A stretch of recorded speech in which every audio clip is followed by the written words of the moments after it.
Welcome to another episode of the Tobago House of Assembly's Post-Executive Council Media Briefing. This week, the Secretary for Community Development and Culture, Dr. Denise Soefat Angus, and the Assistant Secretary for Health and Social Services, Sheldon Cunningham, addressed the media. First of all, let me first say the long awaiting that we await a Director for Social Service Commission have finally approved. Her name is Linus CPO, who was the Probation Officer 3 attached to the Probation Department. So she's now the new the Director for Social Services. Today, we also look at the launch of the Tobago Rehabilitation and Empowerment Center. This opening is very timely. The World Health Organization and partners everywhere mark World No Tobacco Day, highlighting the health risk associated with tobacco use and advocate for effective policy to reduce tobacco consumption. Also, we have an update in terms of our parenting workshop. The division is currently conducting its 5th cycle of the Life Management and Parenting Training Program. It began on Tuesday, 27th May, and runs until tomorrow, Thursday, 29th May 2014, at the Tobago Food Nutrition Cooperative Society building. We have so far held one in each month, and the electoral district we had so far was Scarborough, Codler Hall, Mason Hall, Providence, Moriah, Roxborough, Dallaford, Blackrock, Wim, Spring Garden, and will continue to do so until all 12 electoral districts are covered. The workshop continued to attract a lot of persons in terms of male, female. We had a couple of male coming out and being part of this parenting. The aim of the workshop is really to give parents some of the skill that they rightfully needed to assist and to work with their children. The Life Management Parenting Training Program is geared towards building relationship among families and between parents and their children. My last report here was in March, early March of this year. I would like to, do a recap from then to now as to the number of programs that we would have been able to achieve in the division. So in March, in the month of March, we would have engaged in activities of the Youth Music Festival, and that was a collaboration between the Division of Education, Youth Affairs and Sport and the Division of Community Development and Culture, along with the expertise of the Tobago Music Association. And let me say that I want to really thank all those who would have been involved in that activity for all of their hard work in the efforts. But we would have engaged around 500 young people across the island, both in primary and secondary schools, and even some from the communities. And coming out of that, you would have had at least 40 young persons becoming what we call festival winners, and they would have performed in the the Best in the Class finale on the 23rd of March. But I would like to give special mention to some of those who would have won outstanding awards for their performances. Mr. Curtis Collins of Signal Hill would have received the Chief Secretary's Award for the Most Outstanding Festival Performer. Curtis Collins also won the Adjudicators Award for the Most Outstanding Piano Performer and Most Outstanding Instrument Solo Duet of the secondary school. A variety of musical instruments were involved in this festival, including the piano, the recorder, the clarinet, the trumpet, the drums, and of course the steel pan. And that would have gone along with the talent, especially in the area of singing and of the various genres, including folk. And so we were really proud for the first time to be able to host that event with our collaborators and to see it being a success. Moving on to the month of April, That was quite a hectic month for the department also, where given that we would have had the jazz festival period that brought 30,000 plus persons to the island, we felt it was important for the persons to feel and understand the culture and the indigenous culture of Tobago that, that we have. And therefore, arrangements were made for cultural performances across the island in different spaces. And we had about 16 different places carded with at least 10 hotels included, where we had small groups go to these various hotels and do small performances. And within that period, we would have handed out information concerning other festivals coming up. So in addition to the 10 hotels across the island, we would also have had performances at the A&R Robinson Airport and also the seaport, where we would have done at least one international flight, one local flight, and of course the ferry. In addition, they would have also made visits to the Speyside and Signal Hill Jazz in their character costuming, and also the Mount Pleasant, Canby Mount Pleasant, Easter Monday and Easter Tuesday in Buku. In addition to those activities, we would have collaborated not just financially this year with the Buku Easter Parade, but this year the Carnival Committee, being a year-round committee now, would have lended some assistance there in mobilizing additional groups to join that parade. So we had at least 10 junior groups from the Carnival experience that would have joined that Buku Parade. And in addition, featuring the wellness group as a part of the parade, presencing people to their health and their heritage. We quickly moved on to May, where we had the Point Fortin Bower Day experience, where you had a taste of Tobago in Point Fortin. We would have done this collaboration over the years, and every year we continue to grow and add some new dimensions so that it stays fresh and exciting. We certainly had a good turnout of persons coming to see what we had to offer. This year we would have taken additionally the dirt oven bread maker, some of the craft persons, the Tobago rum cream. We would have taken some of those to expose the items from Tobago to that audience. In addition, we would have taken someone who would have made a lot of wooden craft and jewelry, and that person reported to actually have had good sales there. The various communities were added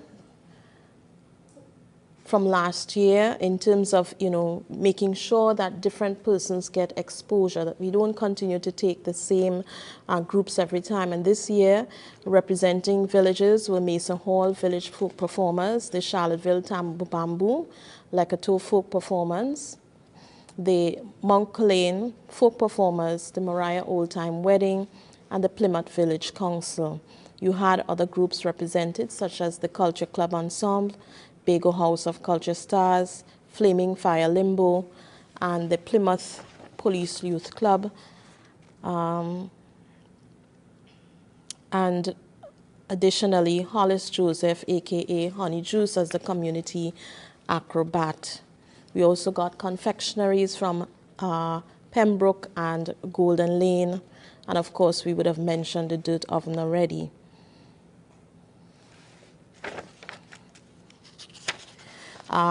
Additionally, we would have taken drummers, the Tobago Unified Drummers of Association and Drummers of Tomorrow. They would have been a new set of drummers that would have gone on the trip with us this year. In addition, at the Point Fortin Borough Day, I would have had meetings with the mayor there and would have had discussions as to how to further the collaboration or twinning, for want of a better word, with the Tobago House of Assembly and the different areas that we could have mutual benefit. And one of those areas we spoke about was actually providing perhaps some local artists from Tobago to participate in the Point Fortin Jazz Festival that they normally have at Point Fortin Borough Day, but prior to the Tobago Day. So those are some areas that we are going to be having further conversations on. In May also, we would have launched a program in collaboration with the Division of Health and Social Services, because it's an aging program, and that aging program is officially under their responsibility. And so it is called Arts for the Aging, or AFTA, AFTA. It is a concept that was launched on Tuesday, the 6th of May, at the St. Vincent de Paul Home for the Aged. And basically, it is based on the fact that the changing of the demographics and the prevalence of specific diseases have led to the placement of our elderly in homes for the aged. And due to the change in the rhythm from being accustomed to a family environment to a more regimented environment of a home for the aged, many seniors become bored and even depressed.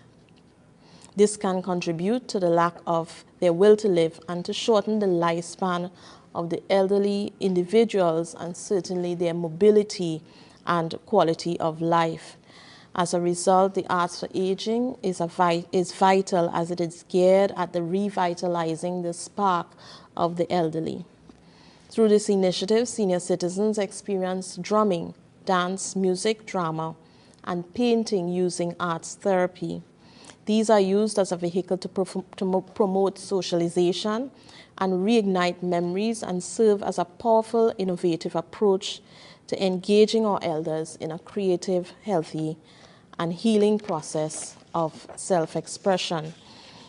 Well, the program is twofold, given that it also offers opportunities for students who would have graduated from the Division's Performing Arts Training Program to utilize some of their skills learned there and to give back to the community, and to basically also gather, from some of the seniors who are still talking and doing some of the storytelling of their history, to be able to learn from that.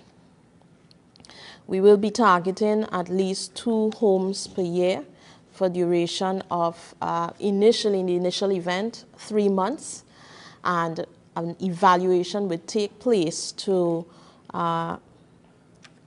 understand the impact and to see whether it is something that we can continue.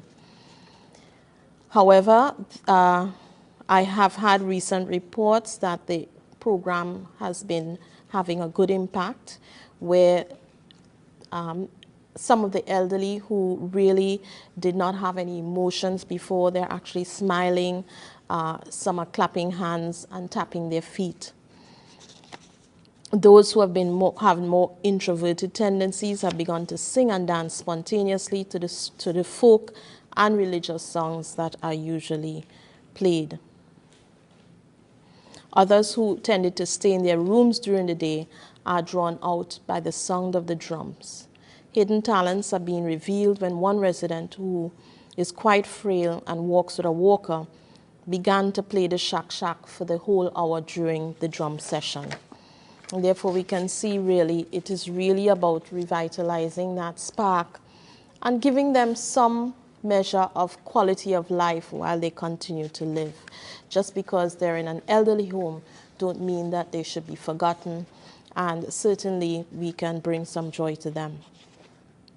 Another program was launched about 2 days later on May the 6th, and this program is called Arts Push. And Arts Push aims to help those in the artistic genres to build upon their creativity and ingenuity, to become modern innovators in the arts as a means of promoting and preserving the Tobago culture, enhancing the island's cultural industries, and sustaining the Tobago Heritage Festival. The program seeks to raise awareness and prepare those in the art industry for careers which will in turn contribute to the overall development of the cultural and creative industries in Tobago. And so we would have targeted heritage groups, community groups, village councils, and the general public to register into the program that would be offering script writing, acting, stage management, lighting, set design, sound, dance, drum, and public speaking. The workshops will run in tandem and as a precursor to the Tobago Heritage Festival 2014, as participating artists will have the opportunity to work hands-on with these projects and are expected to be certified at the end. But this initiative is very timely, as the day of the launch, 2 days prior, I would have noted that in the Jamaica Observer, they announced the introduction of 6 additional Caribbean Advanced Proficiency examination subjects, the CAPE subjects, in the area of digital media, performing arts, tourism, agricultural science, entrepreneurship, and physical education and sports.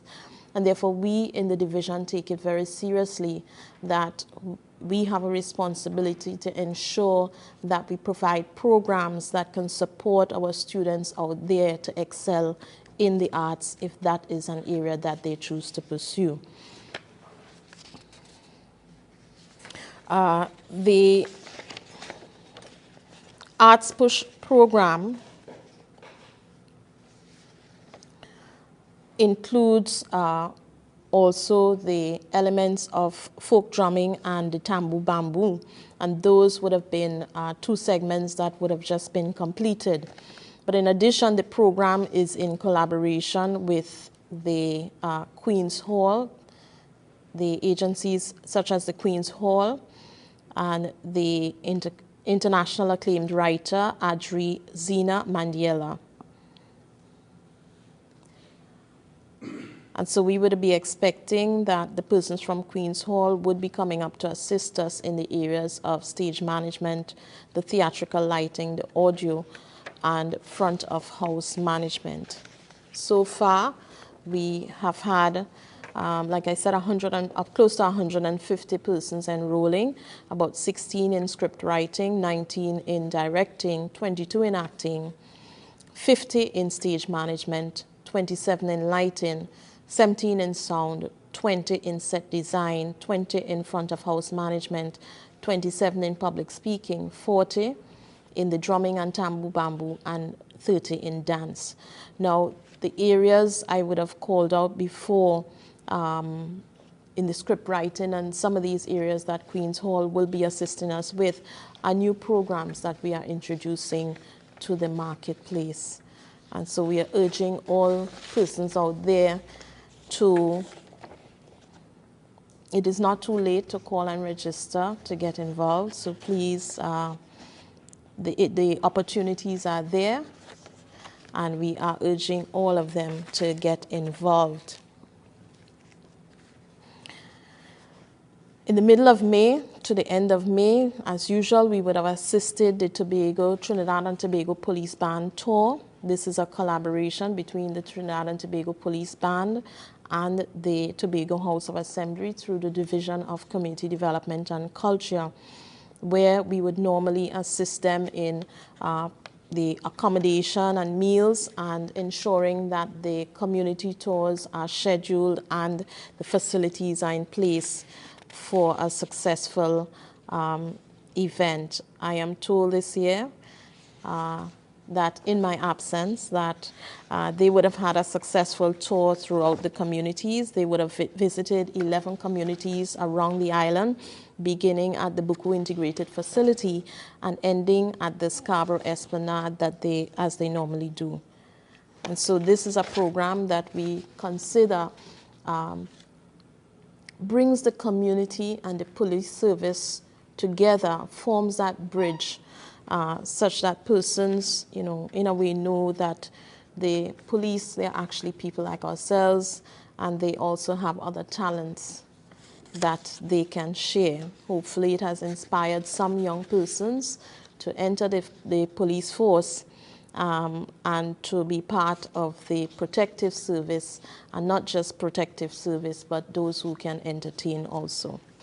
Mid-May, while we had the police service doing their activities throughout the communities, there was a country contingent that was that attended the Cuba Disco Festival 2014 in Cuba.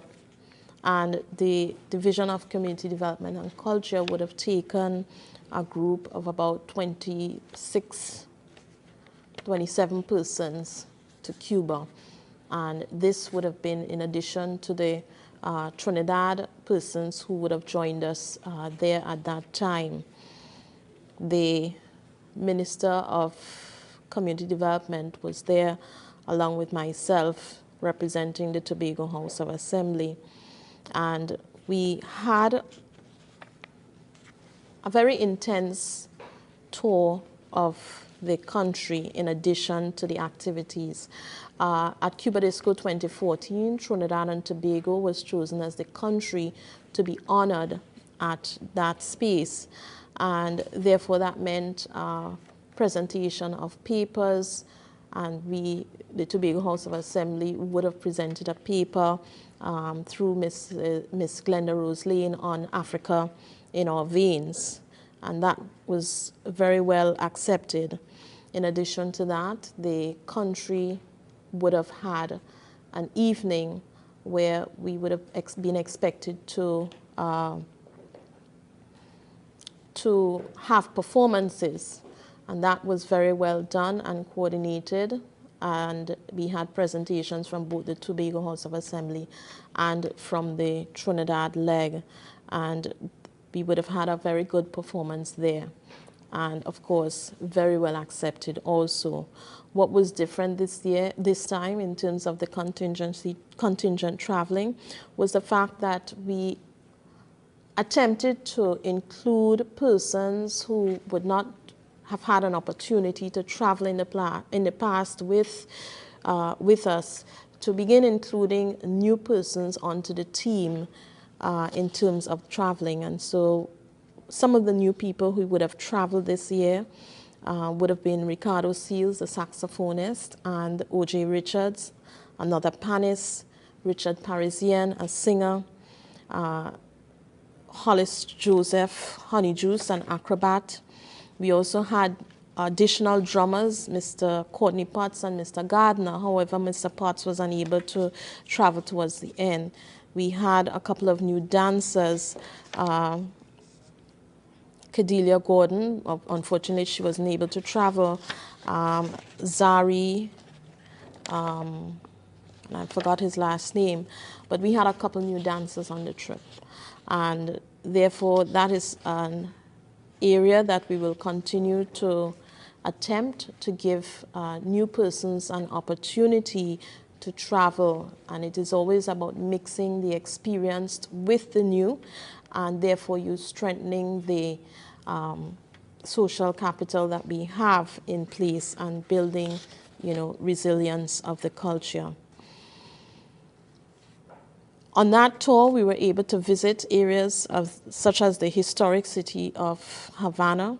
We visited a community project from a visual artist, the National School of Music, Cultural Industries Office, the Higher Institute of Arts, a religious museum, a night of jazz, the Museum of the Music, and we also had meetings with the Minister of Culture in order to begin developing or continue the development of the memorandum of understanding between the two countries. But what was evident in the visit is the emphasis that Cuba places on their cultural preservation. And I think those are some areas that we can certainly learn from them in terms of the level of research and the level of education and preservation that they place emphasis on. And certainly we will be having more conversations with them to see what are the areas that we can perhaps take example from, and what are the areas that we can share that we are pretty strong in that that would assist them. Thank you for staying with us for the Tobago House of Assembly's Post-Executive Council Media Briefing for the week ending May 31st, 2014.